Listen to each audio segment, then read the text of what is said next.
Have you ever looked at your pet and thought, are they okay? Pets can't tell us when something's wrong, but they do give us signs. The problem? Most pet owners miss these early warning signals. As a veterinary neurologist, I deal with this sort of thing all the time. And today I'm going to show you the most common pet health issues and how to spot them, hopefully before it's too late. As you watch the video, ask yourself, has your pet ever had a health scare that you almost missed? Please let me know in the comments. If you get some value from this video, guys, please hit the like and subscribe button to help spread awareness of these symptoms and to help me grow the channel. I greatly appreciate it.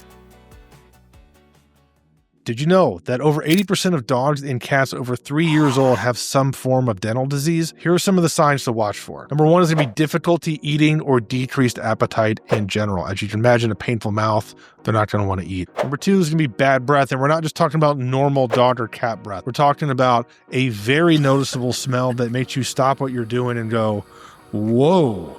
Number three is going to be bleeding from the mouth. This can sometimes be confused with a nosebleed, so we need to watch that carefully. If you see blood around your pet's face, look for it coming from the nose or the mouth. Both are obviously an issue, but since we're talking about dental disease, look for it coming from the actual mouth. Another symptom, swelling on the jaw or face, is another sign of more severe dental disease, specifically a tooth root abscess that looks something like this in this photo here. Now, if your pet's breath smells like something died, it could be a serious infection. Dental disease has the potential to lead to heart, kidney, and liver issues if left untreated, because the bacteria that cause this issue can very easily enter the bloodstream and seed to the rest of the body. No good. There are two things to help prevent this: regular brushing and yearly dental checkups. Cornell has a great tutorial online on how to brush your dog's teeth and help prevent this problem. In addition, the Veterinary Oral Health Council has a list of approved dental chews and treats that you can use for your pet to help keep their teeth clean and free of plaque.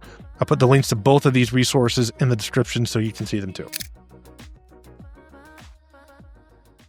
Ear infections are one of the top reasons pets visit any vet, especially breeds with floppy ears like Cocker Spaniels. Here are some signs to watch for. Number one is going to be frequent head shaking, like something is irritating them or tilting their head. Pets usually tilt their head down in the direction of the affected ear. So in other words, if you have a right ear infection, the head will tilt towards the right, generally speaking. Another symptom is redness inside the ear, along with a smelly dark brown or black discharge like what you see here in these images. Pets will also demonstrate sensitivity when you touch the ear because, as you can imagine, this can be pretty painful. Now, ear infections can extend from the external ear to the middle and inner ear, resulting in neurologic dysfunction. This is most commonly reflected by one or more of these three things. Number one is going to be facial nerve paralysis, resulting in an inability to blink the eye and a droopy looking face like what you see here in this dog.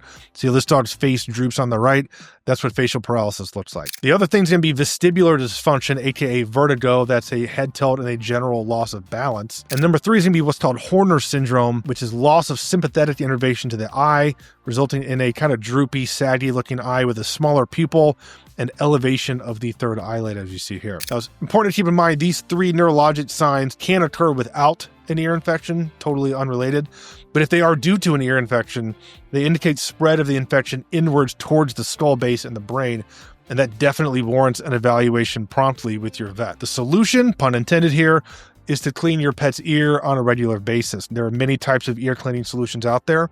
In general, you want to avoid anything with alcohol or hydrogen peroxide, as these chemicals may damage the middle and inner ear and create some of the neurologic dysfunction I just mentioned in and of themselves, including deafness. Your vet can help guide you with both the specific product and the frequency in which you should clean the ears. In general, pets with ear infections probably need daily cleaning, allergy-based problems, which I'll get to later, less frequent cleaning, and routine maintenance cleaning in normal dogs just as needed based on visual inspections of the ear when they get dirty. Approximately 60% of dogs and cats are overweight or obese, and many pet owners don't even realize it. Here are a couple symptoms of obesity to watch for. First being, you can't really feel or see their ribs very easily. Ribs in a dog or cat shouldn't protrude and be so obvious as to have them look like a walking skeleton or something, but you should be able to easily feel them as you pet a cat or dog's chest. The other sign of obesity is the pet not having really any waistline. The pet looking like a tube or a plump cylinder from above, like a sausage in a casing. some way, shape, or form, there should be something resembling an hourglass figure of your pet when viewed from above. The easiest way to check for obesity and your pet's body condition in general is through the use of a body condition score chart like this one. This is from the Association of Pet Obesity Prevention, which I didn't even know existed until I researched for this video. They have a ton of resources for pet owners and vets to help monitor and prevent obesity, including how to calculate your pet's daily caloric requirement. Obesity is important because an overweight pet is at risk for diabetes and joint problems, and even a shorter lifespan because of mobility issues. The solution to this problem is almost exactly the same as what a person would need. It's an energy in, energy out equation. At the end of the day, it's kind of physics. More calories taken in or less calories spent, more energy, fat, stored inside the body. Less calories in and more spent, less energy stored inside the body. Simple, but we humans tend to overcomplicate this thing. Thanks to readily available caloric information on pet food, you can measure food portions and adjust calories up or down based on your dog's condition and activity. In general, though, just try to avoid too many treats. Exercise your pet regularly. You'd be surprised how few treats it takes to generate weight gain. Again, just like us. Does your pet scratch all the time? Well, it may not be just fleas and ticks. It could be allergies. Here are some signs to watch for. As I just mentioned, the most common sign is going to be itching. The most common areas affected by this itching are going to be the feet, face, ears, front legs, and the abdomen. Other symptoms include constant licking of the paws, as well as red inflamed skin, especially in the belly, the ears, the paws. You see how this dog has reddened ears without much pus and discharge like you saw with the ear infection I showed you earlier? This is common with allergies, and this dog has a food allergy. Now, frequent ear infections can occur secondary to these allergies. In fact, that's quite common, so know that as well. Hair loss or bald patches like what this dog has is another symptom. This dog also has a food allergy. Now, quick vet tip, food, pollen, and even grass can trigger allergies. And if your pet has nonstop itching, it's time for a vet visit. A special neurologist tip here. The Cavalier King Charles Spaniels, or Cavi breeds, very commonly have a condition called syringomyelia, which is a congenital spinal cord malformation resulting in spinal fluid, or CSF, accumulating within the inside of the spinal cord.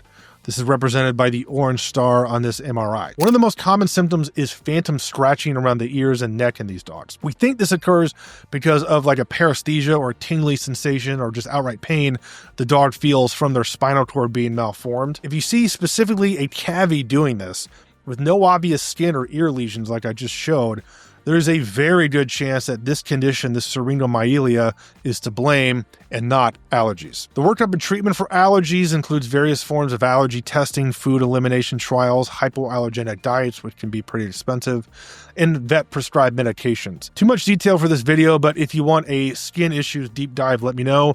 I will definitely need to ask someone for help on that. I'll have to bring a guest on. I really don't know much about skin. Full disclosure, I'm a neurologist. I apologize.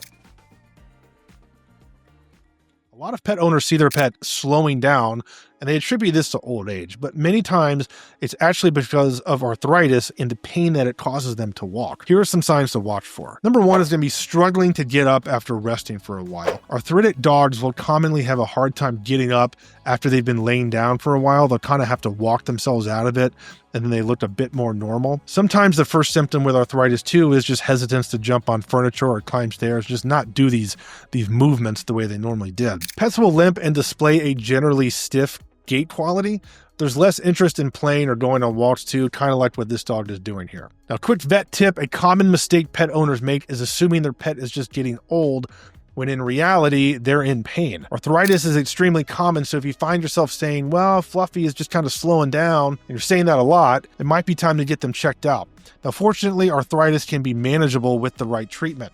To treat arthritis, you're probably looking at stuff like joint supplements, weight management, physical therapy, and pain-relieving medication options. A lot of people look to alternative or holistic treatments too. I covered that in a previous video. Go check that out for a full breakdown of some common ones. If your dog's arthritis is caused by an infection, like say Lyme disease, or an overactive immune system, what we call immune-mediated polyarthritis, or IMPA, you're probably looking at antibiotics and immunosuppressing medications like prednisone. Librela is a popular drug that was recently FDA approved to treat arthritis. Many vets report very positive outcomes, but I do have some reservations about this drug, and I made a whole video about this drug. If you have any questions about this drug, it's probably answered in that video. Vomiting and diarrhea once in a while is no big deal, and it's actually pretty common in pets. But if it happens often, it could mean a serious problem. Here are some things to watch for. Frequent vomiting or diarrhea. If this is becoming at or near a daily occurrence, that is a cause for concern. Another symptom is going to be lack of appetite or a painful, kind of bloated appearance. Dogs with abdominal pain oftentimes appear hunched and are very tense around their belly. Sometimes this will mimic back pain and be hard to differentiate, but if there are other signs like vomiting coming along with it, it's probably digestive related. Another thing they'll do is eat grass or lick their lips excessively. This is a sign of nausea. And on the other end, they'll strain to poop or have an unusual stool color like black, red, or pale appearing stool. Now, vet tip here, vomiting, diarrhea, and loss of appetite are very non-specific symptoms. Anything from pancreatitis, parasites, foreign bodies, even food allergies can cause these symptoms. If your pet is having repeated stomach issues, don't ignore it. Get them checked out as soon as you notice it. A vet checkup, diet changes, possibly avoiding fatty foods, which can trigger pancreatitis, for instance, are commonly done. Specific diagnostics your vet might discuss with you include blood work, an abdominal ultrasound or x-rays, and other specific blood and urine tests for problems like, say, pancreatitis.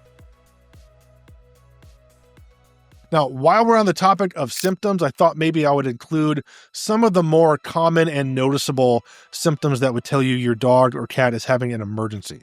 So let's wrap up here with some general symptoms that would be considered an emergency.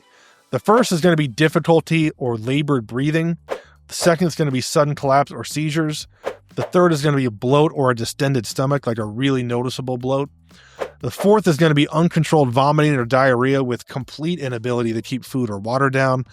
And a final one's going to be inability to urinate, especially in male cats. This is a sign of a urethral blockage. Now, if you ever see these signs, guys, don't wait. Get to a veterinarian as soon as possible. All right, guys, which one of these health issues have you noticed in your pet? Which one surprised you the most? Let me know in the comments. Also, let me know if I've missed anything or if there's something you want me to talk about in a future video. If you found this helpful, hit the like and subscribe button for more vet-approved pet advice. Take it easy, guys, and I'll see you in the next video.